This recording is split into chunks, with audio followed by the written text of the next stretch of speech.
D'accord, nous sommes en direct avec Sidi Djimi Ndao. Sidi Djimi Ndao, c'est un journaliste de Les Échos. Certainement. Sidi, bonjour. Bonjour pour. Sidi, vous avez vu et entendu ce qui se passe à la cité Keur Gorgui? Je suis en train de suivre les images de la situation de la cité Keur Gorgui et je dois dire que je suis sidéré. Je suis sidéré de voir que dans ce pays-là, actuellement, les hommes de tenue sont, comme qui dirait, un dent contre les journalistes. Je peux comprendre qu'on puisse disperser des foules de politiciens ou bien des foules de partisans, de militants et de sympathisants politiques. Les journalistes ne sont pas dans ce lot-là. Les journalistes, les policiers, les gendarmes, ils doivent savoir qu'ils ont le devoir. Le devoir, je dis bien, le devoir de protéger ces journalistes-là. Et moi, je dis à ces journalistes-là qu'il ne faut pas flancher, il ne faut pas lâcher du lest. Il ne faut pas, à chaque fois qu'on nous dit d'arrêter, qu'on arrête. Parce que si on continue à faire ça, on va rentrer dans un cycle dans lequel on ne pourra plus sortir. Parce que c'est très simple pour un homme de tenue armé de venir intimider un journaliste, de dire arrêtez. C'est au journaliste de prendre ses responsabilités. Lui aussi, il a le devoir. Je ne parle pas de tout, il a le devoir d'informer les Sénégalais. Donc, si le policier, le gendarme, lui, il pense qu'il peut faire son travail et empêcher maintenant aux journalistes de faire son travail, c'est que les journalistes doivent faire face et dire non, nous allons faire notre travail. Si vous voulez, vous nous arrêtez et vous nous amenez au commissariat et vous allez faire face maintenant à l'histoire, à tout ce que ce monde-là comporte d'organisation de défense des droits des journalistes. Parce que aussi, le Sénégal, ce régime-là, je dois dire, doit savoir que le Sénégal n'est pas un pays à part. Nous vivons dans un monde dans lequel tous les pays, d'autres pays en tout cas, nous regardent. Nous ne pouvons pas continuer au Sénégal de crier que nous sommes une démocratie. Et alors que nous ne faisons rien. Nous ne faisons rien pour être vraiment une démocratie. Parce que dans un pays vraiment de démocratie, on ne gaze pas des journalistes, on ne les cherche pas comme ça, comme des malpropres. Je suis meurtri, mon frère. Je suis meurtri, cher confrère, et j'ai appelé pour déjà me solidariser avec vous qui êtes sur le terrain. Pour dire que je suis vraiment solidaire avec vous.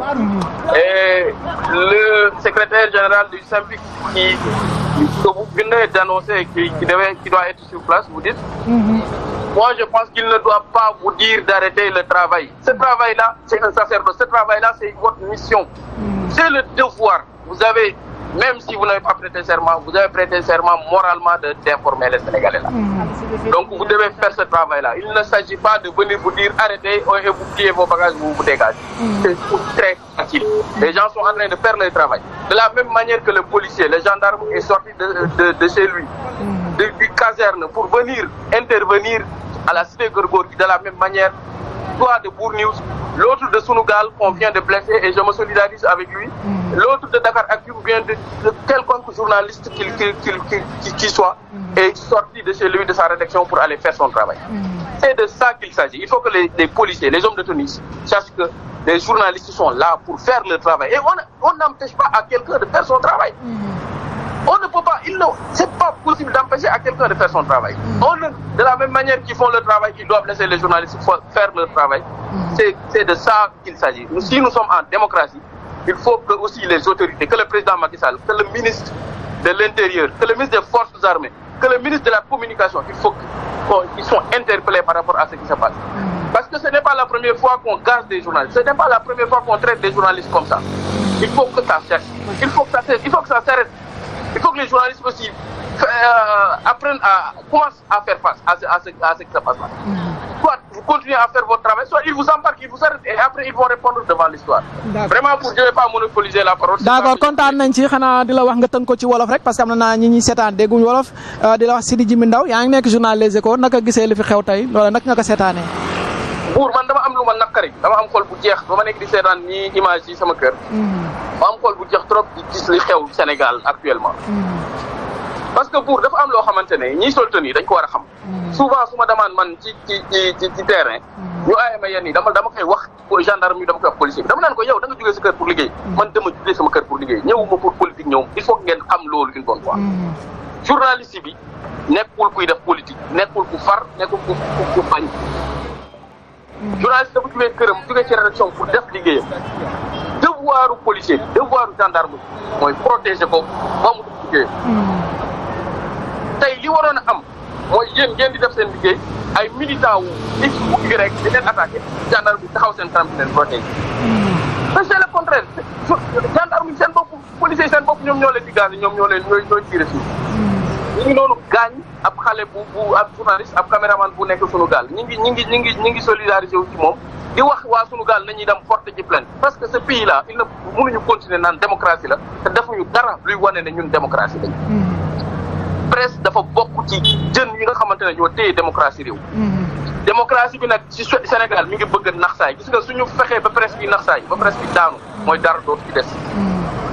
parce que nag li fi xew tey jii nii lii ñu gis nii du tey rek la xew. bu doon loo xamante ne tey la am ñun mën a wax waaye lii yàgg na xew heure bu journaliste demee sur le terrain ñu leen di bombarder di leen sànni ay gaz lacrymogène ak di leen repousser di leen dóor parfois bu ko jaree sax ñu dóor la pourquoi. il faut que ça s'arrête il faut que journalistes yi jël seen responsabilité may finir rek di leen wax que ne yéen da ngeen am yéen tamit yéen journalistes yi devoir informer les Sénégalais.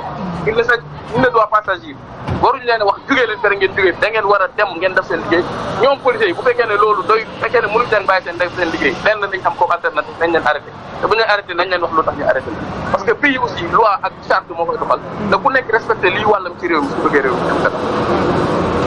merci beaucoup Sidi.